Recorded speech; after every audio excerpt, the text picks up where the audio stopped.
So we got an interesting one here, and I'm just going to try to read it to you. So, as a product owner, how do you balance the requirements of the stakeholders versus the needs of the development team? This person has seen burnout due to product owners that prioritize stakeholder suggestions clearly over the developer's needs. And so we're going to have to make some assumptions in this one because we don't have the full clarity of what they were asking. But Greg, what are your thoughts on that? Okay, I think I have a decent picture of what's going on here. Stakeholders want their new stuff. Salespeople want the stuff that they've sold already or promised.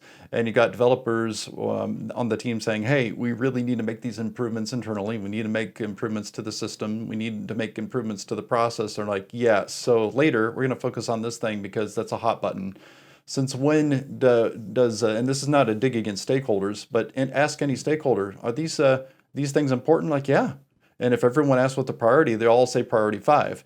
So as soon as the developers say, ours is also priority 5, they're going to say, well, it doesn't matter. We're the stakeholders. We're your customer. The customer is always right, is kind of this mentality that just sort of sifts into the team. So then burnout occurs because developers don't get to optimize their processes. They continue to thrash with their work, doing something that is not efficient, and they're experiencing the burnout because they aren't really feeling respected to do the best that they can and providing the quality they know they can provide, given that they had time to be able to make the process better.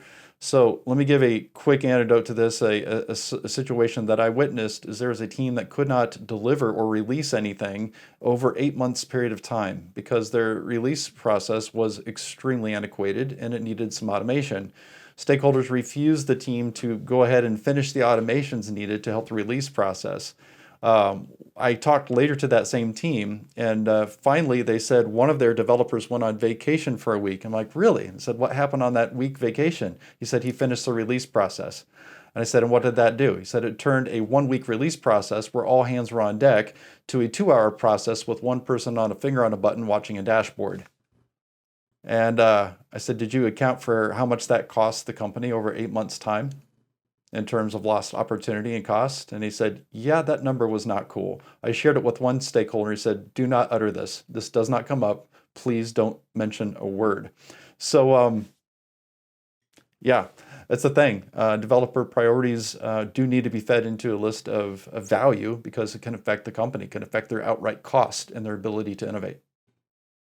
Yeah, I just had a quick point on that. I like the idea of going rogue. I mean, you don't ask a doctor how often they sharpen their tools, do you? You just assuming that they sharpen their tools before they perform surgery. So, as stakeholders, you really just need to back out of the sausage making process and let the developers use their tools to the best of their ability to build quality stuff. But right, when stakeholders are hammering on developers, I want this now, I want this now, I want this now, I don't care about your quality processes or your testing processes.